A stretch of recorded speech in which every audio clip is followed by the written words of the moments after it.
โยโสภะคะวะอะระหังสัมมาสัมพุทโธสวากขาโตเยนะภะคะวะตาธัมโมสุปฏิปันโนยัตถะภะคะวะโต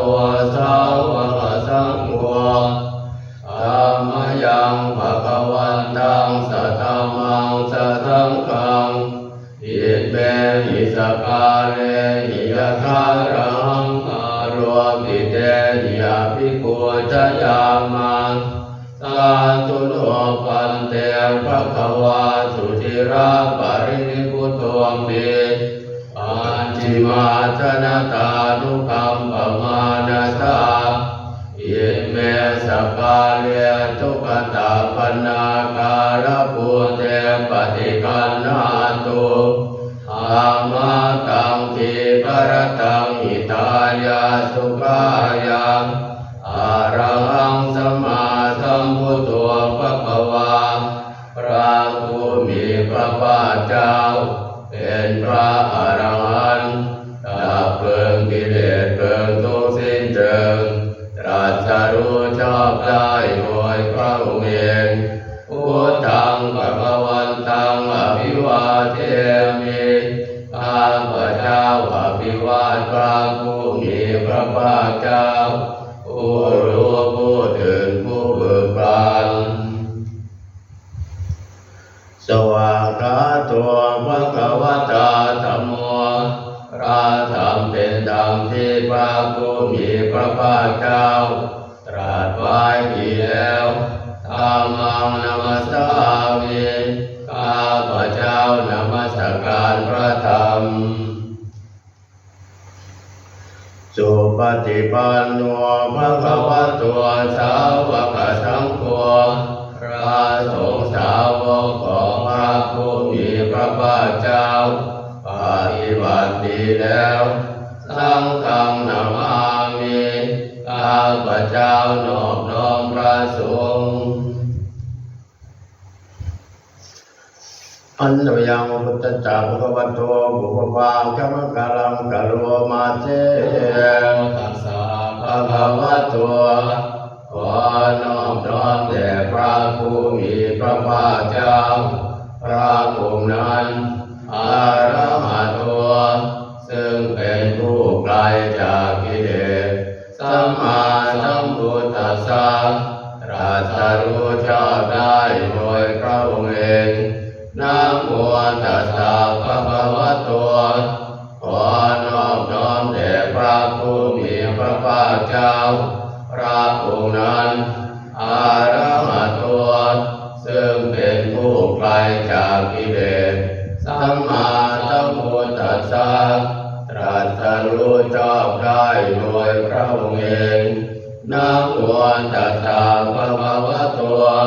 ขอนอบน้อมแด่พระผู้มีพระภาคเจ้าพระองค์นั้นอะระหะโต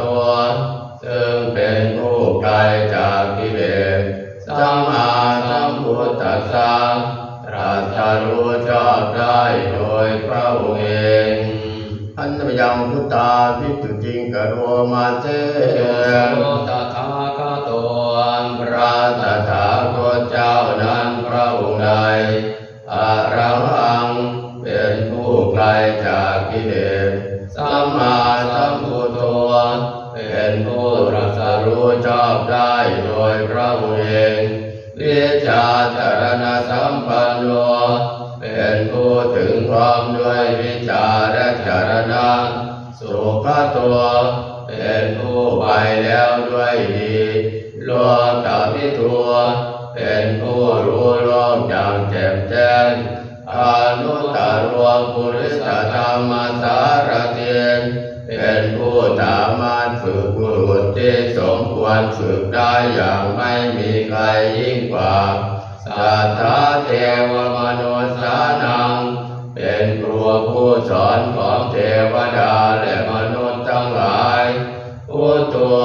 เป็นผู้รู้ผู้ตื่นผู้เบิกบานด้วยธรรมภควาเป็นผู้มีความจำเริญจำแนกธรรมสั่งสอนสัตว์ โยอิมังโลกังสเทวกังสมารักังสพรหมกัง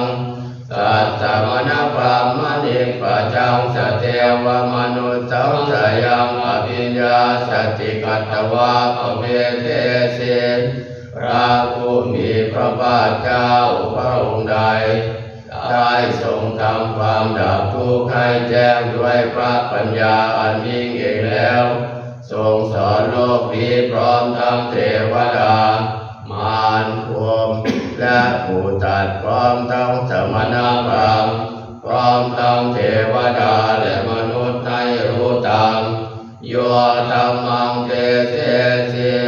พระผู้มีพระภาคเจ้าพระองค์ใดทรงแสดงธรรมแล้วอาทิกัลยาณังไพเราะในเบื้องต้นมัจเจกัลยาณังไพเราะในท่ามกลางปริโยสานกัลยาณังไพเราะในที่สุดสัทธังสัพยัญชนะเกวระปริปุณังปริสุทธังพระมจริยังปกาเสสิทรงประกาศพรหมจรรย์คือแบบแห่งการปฏิบัติอันประเสริฐบริสุทธิ์บริบูรณ์สิ้นเชิงพร้อมทั้งอัตตาพร้อมทั้งพยัญชนะธัมมังภะวันตังอภิปูชยามิข้าพเจ้าบูชาอย่างยิ่งเฉพาะพระผู้มีพระภาคเจ้าพระองค์นั้นธัมมังภะวันตังศิรสานมามิข้าพเจ้านอบน้อมพระผู้มีพระภาคเจ้าพระองค์นั้นด้วยเสียงกลาง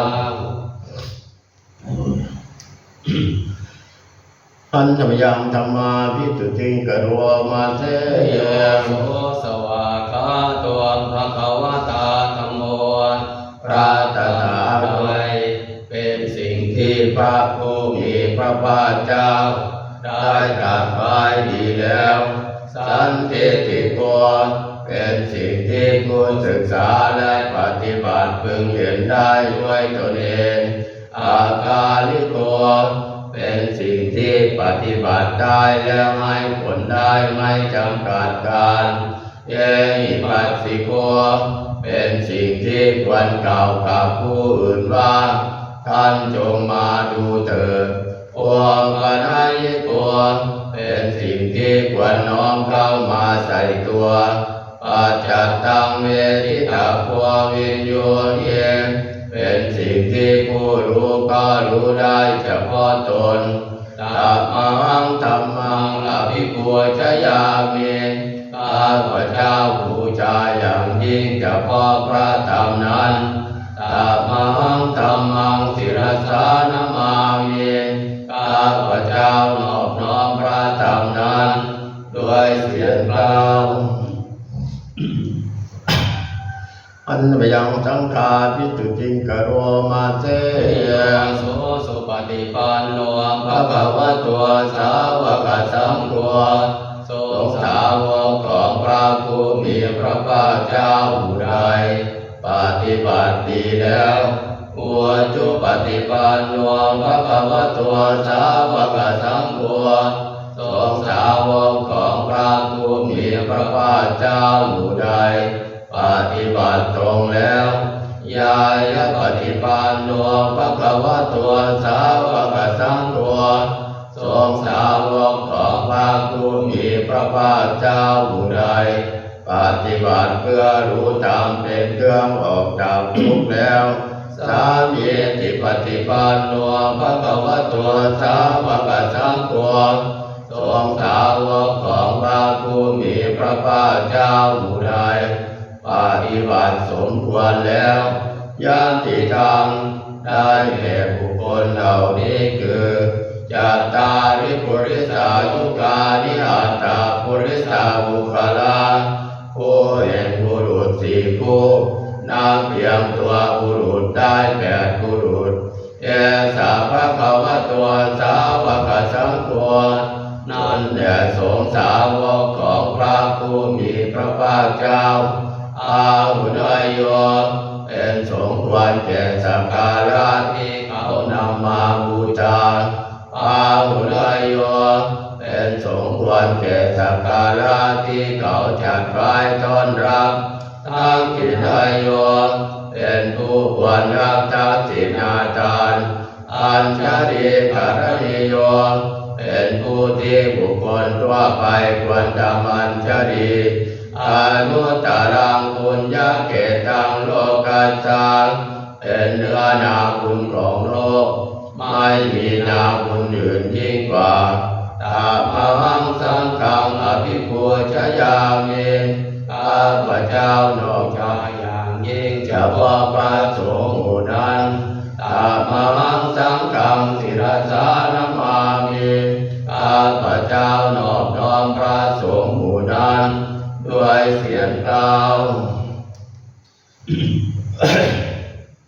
อันตมยังรัตนัตยปนามาคาทาโยเจวะสังเวคาปริกิตนาปะทันตปนามาเตโตสุสุโตกรุณามหันนโกพระพุทธเจ้าผู้บริสุทธิ์มีพระกรุณาดุจดวงมหันโลโยจันตสุตตปรญาณโลจโนพระธรรมใดมีนาคือญาณนันประเสริฐหมดจดถึงที่สุดโลกาสาภาภูปกิเลสภาตะโพเป็นผู้ฆ่าเสียซึ่งบาปและอุปกิเลสของโลกวันนามิทังทังอามาตะเรนตังข้าพเจ้าไหว้พระพุทธเจ้าพระองค์นั้นโดยใจเคารพเพื่อเฟื่อธัมโมปฏิโภวิยตัสสะตัตตุโนพระธรรมของพระศาสดาสว่างรุ่งเรืองเปรียบดวงประทีปโยมัคคปากามัตตเปตปินนโกจำแนกประเภทคือมรรคผลนิพพานส่วนใดโลกุตโรโยจัตตาทัตติปโนซึ่งเป็นตัวโลกุตระและส่วนใดที่ชี้แนวแห่งโลกุตระนั้นวันดาพิธรรมังอามาทะเรนตังข้าพเจ้าไหว้พระธรรมนั้นโดยใจเคารพเพื่อเฟื่อสังตัวสุเกตาปยาติเกตสัญญิตัวพระสงฆ์เป็นนาบุญนั้นยิ่งใหญ่กว่านาบุญนั้นดีทั้งหลายโยจิตสันตัวสุขตานุโภทโกเป็นผู้เห็นพระนิพพานตรัสรู้ตามพระสุคตหมู่ใดโลลาปริโนอริโยสุเมธโสเป็นผู้ละกิเลสเครื่องโลเลเป็นพระอริยเจ้ามีปัญญาดีวันดามิสังฆังอามาทะเรนตังข้าพเจ้าไหว้พระสงฆ์หมู่นั้นโดยใจเคารพเพื่อเฟื่อเหตุเจวะเมกันตภิปูชเนยกังวัตถุตยังวันดยตาปิสังกตังปุญญังมายายังมะมะตาภุปัตตวามาโหตุเวตัสสะภะภาวะสิทธิยาบุญใดที่ข้าพเจ้าผู้ไหว้อยู่ซึ่งวัตถุสามคือพระรัตนตรัยอันควรบูชายิ่งโดยส่วนเดียวได้กระทำแล้วเป็นอย่างยิ่งเช่นนี้ขออุปัตตวะทั้งหลายจงอย่ามีแก่ข้าพเจ้าเลยด้วยอำนาจความสำเร็จอันเกิดจากบุญนั้นเยธาตถาคตโลเกอุปันโนพระตถาคตเจ้าเกิดขึ้นแล้วในโลกนี้อรหังสัมมาสัมพุทโธเป็นผู้ไกลจากกิเลสตรัสรู้ชอบได้โดยพระองค์เองธัมโมตัเตสิโตริยานิโกและพระธรรมที่ทรงแสดงเป็นธรรมเครื่องออกจากทุกข์อุปัฏฐามิโกปรินิพพานิโกเป็นเครื่องสงบกิเลสเป็นไปเพื่อปรินิพพานสัมโพธิคามีสุขตัปเวทิโตเป็นไปเพื่อความรู้พร้อมเป็นธรรมของพระสุคตประการ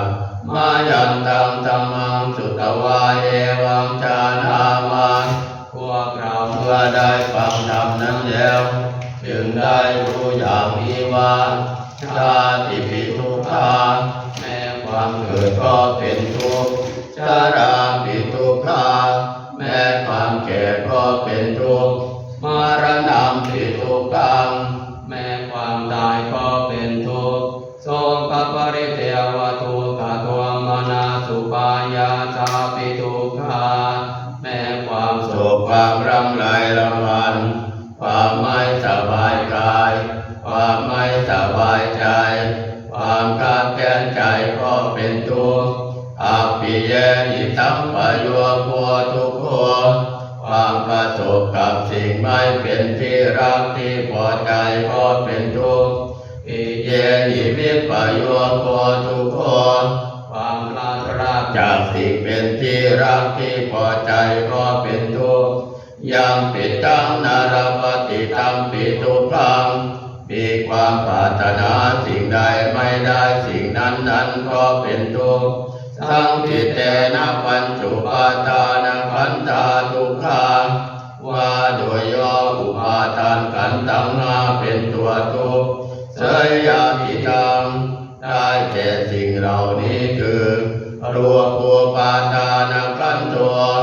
ขนาดเป็นที่ตั้งแห่งความยึดมั่นคือรูปเวทนูปาทานขันธ์ตัว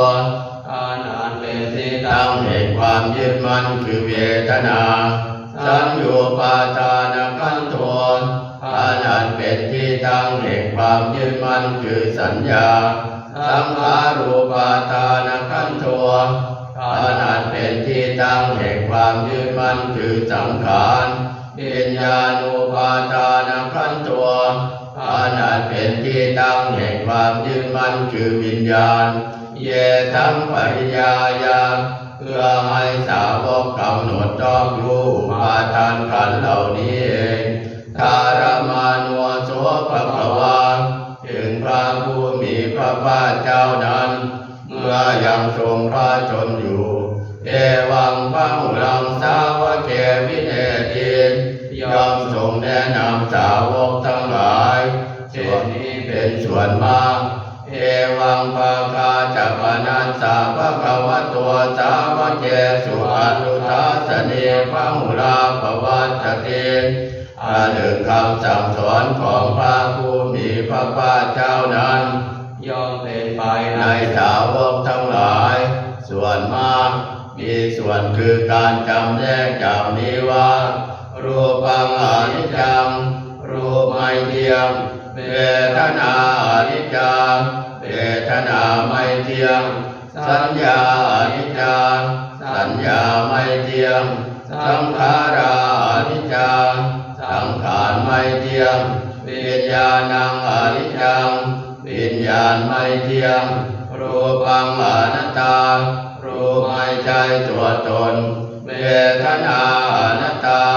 เวทนาไม่ใช่ตัวตนสัญญาอนัตตา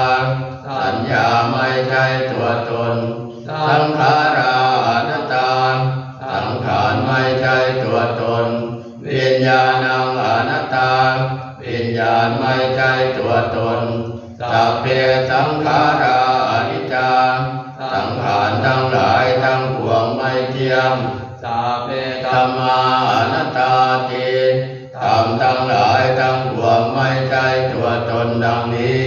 เตมะยังโอตินามังพวกเราทั้งหลายเป็นผู้ถูกครอบงำแล้วชาติยังโดยความเกิดชรามรณะเนนะ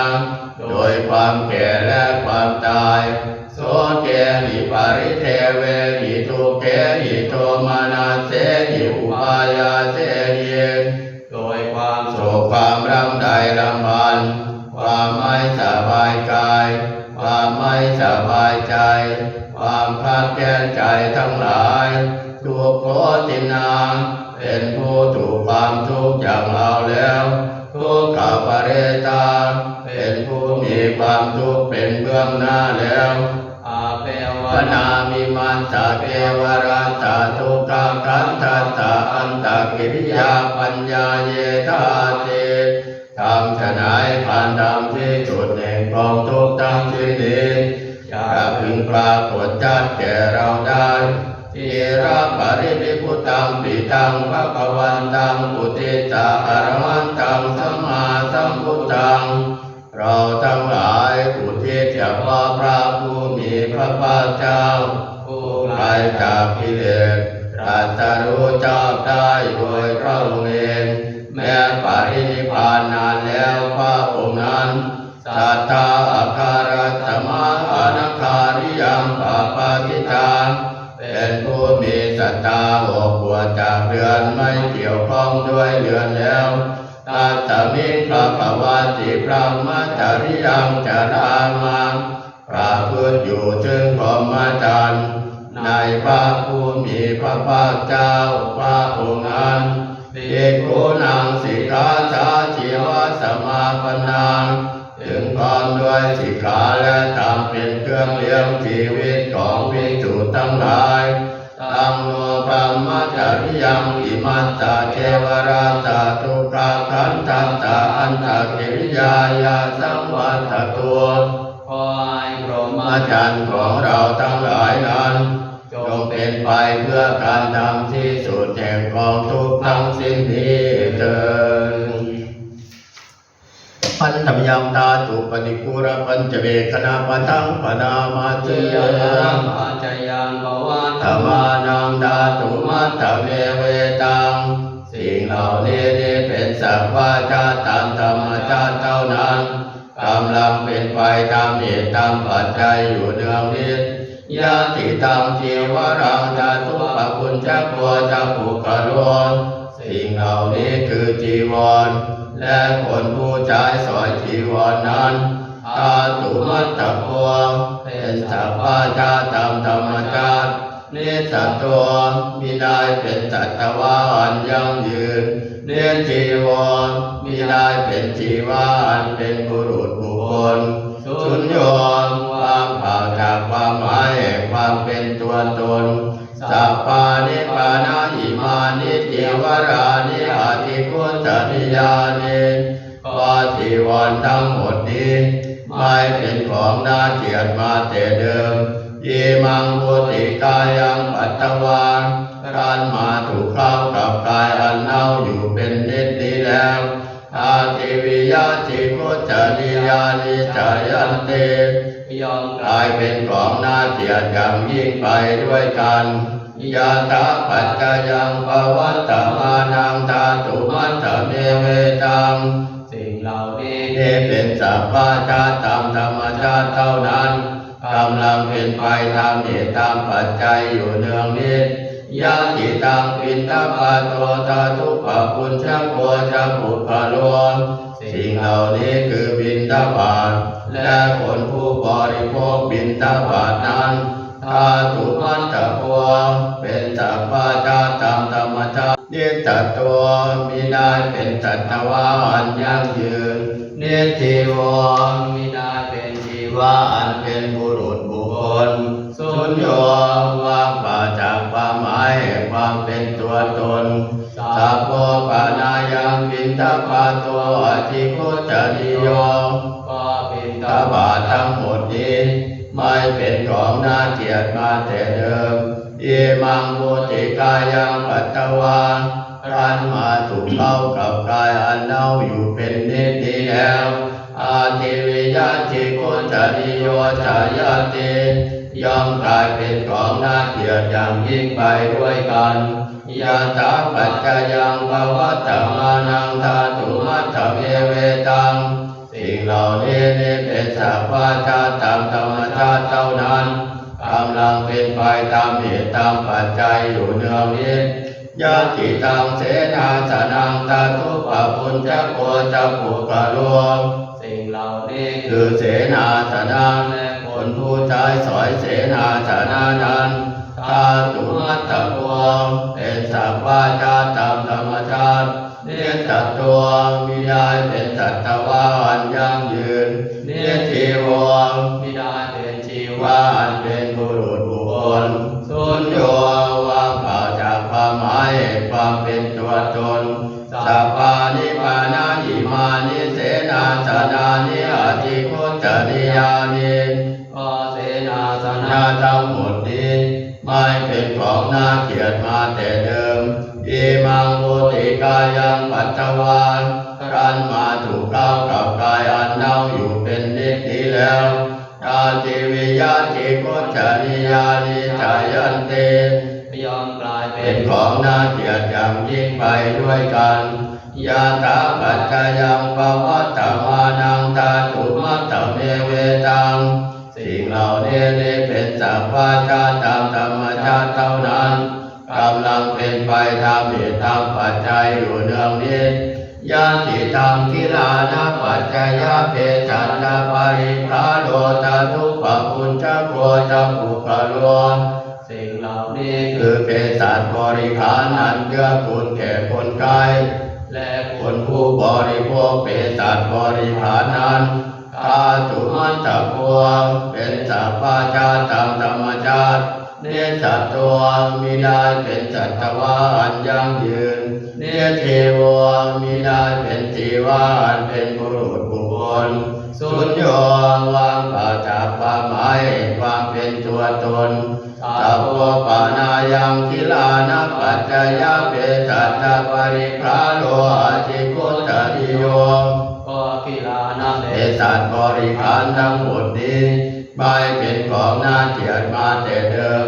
อิมังโภติกายังปัจจวานพรานมาถูกเข้ากับกายอันเน่าอยู่เป็นนิจนี้แล้วอาทิวิยาติโกจาริยาจายาติยอมกลายเป็นของน่าเกลียดอย่างยิ่งไปด้วยกันอันนบยังตังคณิกปัญจเวกนาปตังปนามาเตสังขายโยนิโสจิวรังปฏิเสวามิเรายอมพิจารณาโดยแยกกายแล้วจึงนุ่งห่มจีวรยาวะเทวาสีทัสสะปฏิฆาตายาเพียงเพื่อบำบัดความโกนาสาปฏิฆาตายาเพื่อบำบัดความร้อนตังสมากัสสวาตาตปาติเรนสัพพะธัมปัสสานังปฏิฆาตายาเพื่อบำบัดทั้งบาดอันเกิดจากเหลือบยุงลมแดดและสัตว์เลื้อยคลานทั้งหลายยาวะเทวาอิริโภปินาปฏิชาตนาตัง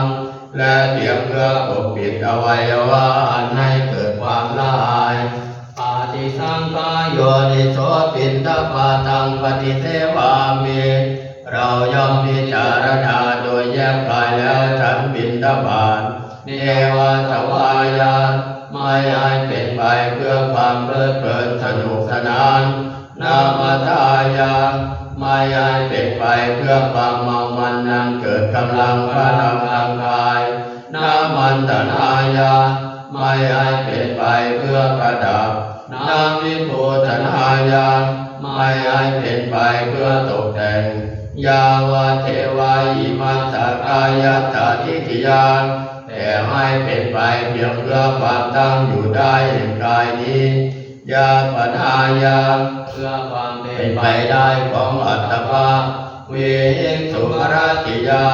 เพื่อความสิ้นไปแห่งความลำบากทางกายพรหมจริยานุภามายาเพื่ออนุเคราะห์แก่การประพฤติพรหมจรรย์เยติปุรานันจะเวทนังปฏิหังคามิด้วยการทำอย่างนี้เราย่อมระงับเสียได้ซึ่งทุกขเวทนาเก่าคือความหิวนาวันจะเวทนานาอุปาเทตามิและไม่ทำทุกขเวทนาใหม่ให้เกิดขึ้นยาตราจะเมียภวิตติอนวัตตาจะปัสสุยาโลจาติหนึ่งความเป็นไปโดยสะดวกแห่งอัตภาพนี้ด้วยความเป็นผู้หาโทษมิได้ด้วยและความเป็นอยู่โดยผาสุกด้วยจากนี้แก่เราดังนี้ปฏิสังขารโยนิโสเสนาสนังปฏิเสวามิเราย่อมพิจารณาโดยแยกกายแล้วใจสวยเสนาสนะยาวะเทวาสีตาตาปฏิฆาตายาเพียงเพื่อบำบัดความหนาวปุณณาสาปฏิฆาตายาเพื่อบำบัดความร้อนตา ตังสมากัสวาตาตปาติเวจะปะธัมปัสสานังปฏิฆาตายาเพื่อความบาดสัมผัสอันเกิดจากเปลือกยุงลมแดดและสัตว์เลื้อยคลานทั้งหลายยาวะเทวาอุตัวปาริสยาวิโททนังปฏิสันทานารามัตตังเพียงเพื่อบรรเทาอันตรายอันจะพึงมีจากดินฟ้าอากาศและเพื่อความเป็นผู้ยินดีอยู่ได้ในที่หลีกเล่นสำหรับภาวนาอาภิสังขารโยนิโสทิลานะปัจจยเตสัตตปริคารนปฏิเสวามิเรายอมพิจารณาโดยแยกกายแล้วบริโภคเภสัชบริคารอันเพื่อคุณแก่คนไข้ยาวะเทวาอุปันนานังเวยาปาติกานังเวทนานังปฏิฆาตายาเพียงเพื่อบำบัดทุกขเวทนาอันบังเกิดขึ้นแล้วมีอาวัตต่างๆเป็นมูลอัปปยาปัจจปรมตายาติ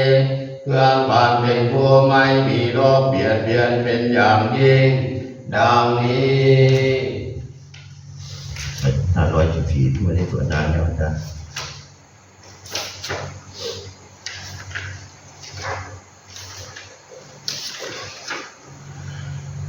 นะโมตัสสะภะคะวะโตอะระหะโตสัมมาสัมพุทธัสสะนะโมตัสสะภะคะวะโตอะระหะโตสัมมาสัมพุทธัสสะนะโมตัสสะภะคะวะโตอะระหะโตสัมมาสัมพุทธัสสะ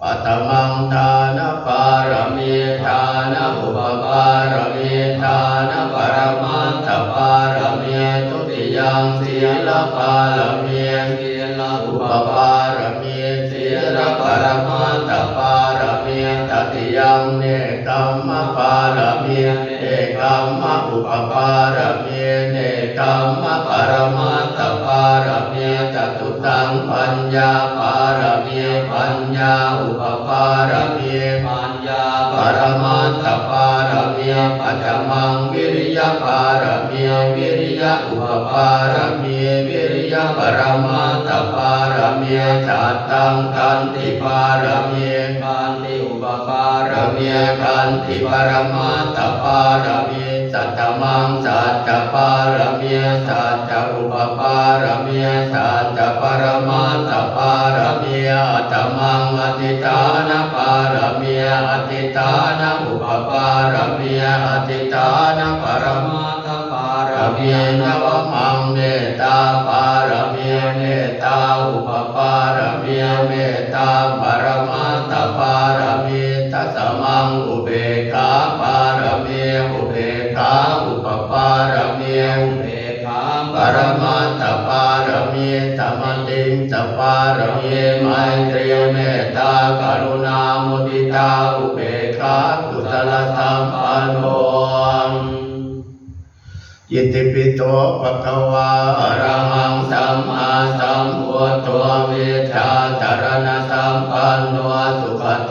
โลกวิทูอนุตตโรปุริสธรรมสารติสัทธาเทวมนุสสานังวัตวังภควาติสวากขาตัวภควตาธัมโมสันติติโกอัจจาริโกเยหิปัสสิโกวังปนายิโกปัจจตังเวทิตาโกวินโยเยติสุปฏิปันโนภควโตนาวกสังโฆโฆจุปฏิปันโนภควโตสาวกสังโฆยายปฏิปันโนภควโตสาวกสังโฆสามเณติปฏิปันโนภควโตสาวกสังโฆยติตังจัตตาริปุริสายุคาลิอัตตาปุริสโภคาลาเยจะภควโตสาวกสังโฆอาหุนายโยปาหุนายโยทังกินายโยอัญชลิกรณิโยอนุตตรังปุญญาเกตังโลกัสสาติปังวงสังอันตัมปิเนมิตัสสะพุทธันตังเตรียเมฆลังมุติตะโพรัสเสนมารังธานาติธัมมวิรินาทิตวามุนิโต ตัวลันเตจัสสะภวตุเตชยมังคลานิมาราติเรกมพิโยติกตาปราติงวรังปนาลวะกมังกมตัตตยักขังขันเตียสุตันตวิตินาจิตวามุนินตัวลันเตจัสสะภวตุเตชยมังคลานินาราติเริงอจวรังอติมาตพัวตังภาวะกิจักขมัสสเนวสุตารุนันตังเมตังมุเตกวิตินาทิตวามุนินตัวตันเตจัสสะภวตุเตชย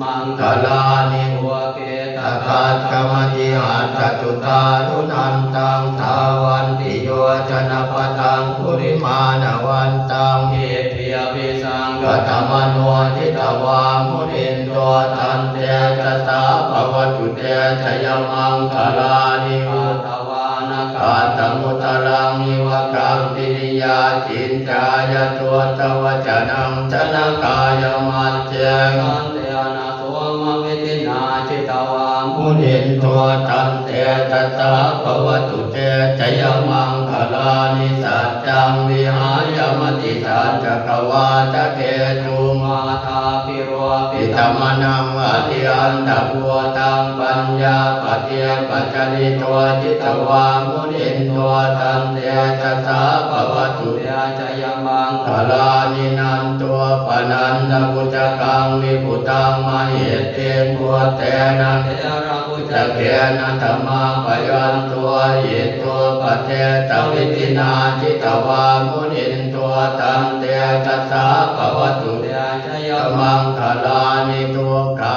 เทติปุจเกนะสุตันตหัตตังพรหมังวิสุทธิจุติเวติภกาพิจานังญาณากเตนะวิตินาจิตวามุนินตัวตันเตจัสสะภวตุเตชยมังคลานิเอตาปิปุตตชยมังคลาตกาตาโยวาจโนทินาทิเนสรเตมตันเทหิตวานเนกวิวิตานิจุปัตถวานิโมขังสุขังอธิกมยนาโรตปัญโยบังอาการุติโกนาโทยิตายาสัพพานินังปุเรตวาปารมีสัพพะปัตโตสัพพติมุตตมังเยเตนะสัจจวัจเจนะโมตุเตชยมังคลังชยันตัวโพธิยังโมเลสักยานังนันทิวัตโนเอวังตวังวิทโยโมหิจยาสุทยมังคเลอปราจิตปันนังเกสีเสปตวิโภคเลอภิเสเกสัพพพุทธานังปะโมทติสุนังขัตตังสุมังคารังสุปปาตังสุโหติตังสุขโนสุโมตัวจัสุเยตังพระมจาริสุปทานปินังกายกรรมังวาจากรรมังปทากินังปทากินังมโนกรรมังปเนเสเตปทากินาปทากินานิกาตวานรปันนาเตปาตากิเนอันนมยังปฏิทานังคาตาโยปนามาเตยังเทวตาสันติวิหารวาสิเดเทพดาเราได้มีปกติอยู่ในวิหารทุเลกะเลโพติกะเลตายิงตาเยงจะติดอยู่ที่เรือนพระจตุที่เรือนพระโคในที่นั้นตาธรรมตาเนนะภวันตุโพธิตาเทพราเหล่านั้นเป็นผู้อันเราทั้งหลายบูชาแล้วด้วยธรรมทานโสติการนเตตาวิหารมันทะเลจงกระทำความสวัสดีในวิหารมณฑปนี้เทราจะมัจจานวกาจะภิกขวพระภิกษุทั้งหลายที่เป็นเถระที่เป็นปานกลางที่ยังใหม่ก็ดีสารามิตาทานปฏิอุปาสกาอุบาสกอุบาสิกาทั้งหลายผู้เป็นทานบดีพร้อมทั้งอริยชนก็ดีข ามาจะเทสานิกามาจะจิตราชนทั้งหลายทั้งที่เป็นชาวบ้านที่เป็นชาวเมืองที่เป็นชาวนิคมที่เป็นอิสระชนก็ดีสัพพานักภูตาสุขิตาภวันตุเตสัตว์ที่มีชีวิตทั้งหลายเหล่านั้นจงเป็นผู้ถึงซึ่งความสุขจาราพุทธาเยปิจาอันตสัมภวาแม้ตัพพะใจที่เป็นจาราพุทธากำเนิดก็ดีที่เป็นอันตจากำเนิดก็ดีสังเสชาชาตาอัตโวปปาติกาที่เป็นสังเสชาจากำเนิดก็ดีที่เป็นอุปาติกากำเนิดก็ดีนิยานิกังธรรมวรังปฏิจเตสัตว์เหล่านั้นได้อาศัยพระธรรมอันเลิศล้ำที่นำสัตว์ออกจากทุกข์แล้วสัพเพปิทุกขาสักการนตุสังขยังจงทำความสิ้นไปแห่งความทุกข์แม้ทั้งหมดเถิดทาจุติรังสตังธัมโมธัมมัตตราจะปุคลาขอธรรมของสัตว์บุรุษทั้งหลายจงดำรงอยู่นานและบุคคลทั้งหลายที่จงทำจงดำรงอยู่นานสังโฆวัตถุสามะโกวาตายาจาหิตายาจาขอพระสงฆ์จงเป็นผู้พร้อมเพรียงกันเพื่อประโยชน์และเกื้อกูลสัพเพราคันตุอัมเพราคันตุสัตตโมสัพเพปิธรรมจาริโนขอพระสัตธรรมจงรักษาเราทั้งหลายแม้ผู้ประพฤติธรรมทั้งปวงบุติสัมปะปุรายามาตัมเมอริยปเวทิเตขอเราทั้งหลายถึงความเจริญในธรรมที่พระอริยเจ้าแสดงแล้วเถิดอาสนาวัตถุสัพเพปิปานิโนพุทธศาสเนแม้สรรพสัตว์ทั้งหลายจงเป็นผู้เลื่อมใสแล้วในพระพุทธศาสนาสัมมาทารังปะเวชันโตกาเลเทโวปวัจจตุขอฝนจงเพิ่มอุทกทานตกต้องในฤดูกาลพุทธิภาวายาสัตตานังสัมมิตังเมตุเมทะเดงจงนำไปซึ่งเมธนีดลให้สำเร็จประโยชน์เพื่อไปเกิดความเจริญแก่สัตว์ทั้งหลายมาตาปิตาจาตราจังนิจังรักขันติพุทธกังมารดาบิดาย่อมถนอมบุตรน้อยผู้เกิดจากตนเป็นนิจฉันใดเอวังธรรมเมนะราชาโนปะจังรักขันตุสัพพตาพระราชาทั้งหลายจงทรงรักษาประชาราษฎร์โดยเที่ยงธรรมในการทุกเพื่อฉันนั้นอันยังสัพพปฏิทานาคาทาโยปนามาเจสิทานิกตาสยานัญญานิกตานิเมเตสัญจปาจิโนโหตุสัตตานันตาปมาณกาสัตว์ทั้งหลายไม่มีที่สุดไม่มีประมาณจงมีส่วนแห่งบุญที่ข้าพเจ้ากระทำในบัดนี้และแห่งบุญอื่นที่ได้ทำไว้ก่อนแล้วเยปิยากุณาวันตาจะไม่อังมาตาปิตาทโยทิตาเมตาปยาติตาวาอัญเยมัจจตเวริโนคือจะเป็นสัตว์เหล่าใดซึ่งเป็นที่รักใคร่และมีบุญคุณเช่นมารดาบิดาของข้าพเจ้าเป็นต้นก็ดีที่ข้าพเจ้าเห็นแล้วหรือไม่ได้เห็นก็ดีสัตว์เหล่าอื่นที่เป็นกลางกลางหรือเป็นคู่เวรกันก็ดีสัตตาติตันติโลกัสสมิเตภูมาจัตุโยนิทาปัญเจกัตตุโวกาลาสังสารันตาภวาภเวสัตว์ทั้งหลายตั้งอยู่ในโลกอยู่ในภูมิทั้งสามอยู่ในกำเนิดทั้งสี่มีขันธ์ห้าขันธ์มีขันธ์เดียวมีขันธ์สี่ขันธ์กำลังท่องเที่ยวอยู่ในภพน้อยภพใหญ่ก็ดียาตังเยปฏิทานัมเมอนุโมทันตุเตสยัง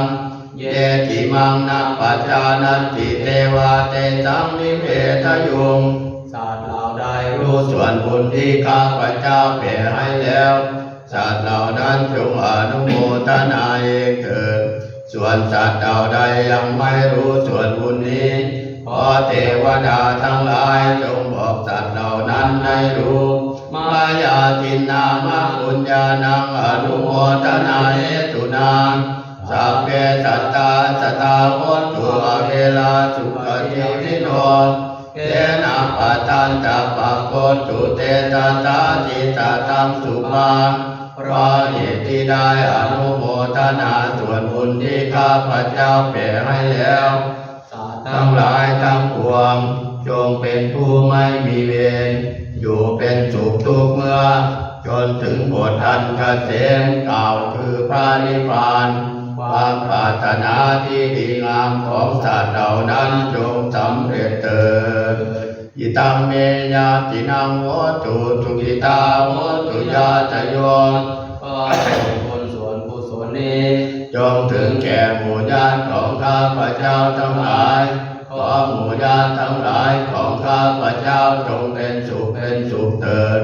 สัพเพสัตตาสัตว์ทั้งหลายที่เป็นเพื่อนทุกข์เกิดแก่เจ็บตายด้วยกันทั้งหมดทั้งสิ้นอาเวลาพ้นตัวจงเป็นสุขเถิดอย่าได้มีเวรสิกันและกันเลยอัปปยาปัจจาพ้นตัวจงเป็นสุขเถิดอย่าได้พยาบาทเบียดเบียนซึ่งกันและกันเลยอานิกาพ้นตัวจงเป็นสุขเถิดอย่าได้มีความทุกข์กายทุกข์ใจเลยสุขีอัตตานังปริหารันตัวจงมีความสุขกายสุขใจรักษาตนให้พ้นจากทุกข์ภัยทั้งสิ้นเถิดอหังสุขิโตโหมิเนโตโหมิอาเวโรโหมิอัปปยาปัจโจโหมิอาเวโรโหอานิโกโหมิอาโรโกโหมิสุขีอัตตานังปริหารามิขอให้ตัวเราเองจงมีความสุขปราศจากทุกข์ไม่มีเวรไม่มีภัยไม่มีความเบียดเบียนไม่มีความเดือดร้อนไม่มีความลำบากปราศจากโรคภัยรักษาตนอยู่เถิดโอ้เสียงไม่มีตกเลยเนาะเสียงไม่มีตกเลยบุกาจวันตาวิปันเตสัพพังอปราตังกัมตเวปันเตมยากตังบุญยังสามินาอนุโมทิตปังสามินากตังบุญยังมายังตาตปังสาธุอนุโมทามิสัพพังอปราตังกัมตเวปันเตวันตามิปันเตสัพพังอปราตังกัมตเวปันเตมยากตังปุญญังสามินาอนุโมทิตปังสามินากตังปุญญังมายังตาตปังสาธุอนุโมทามิ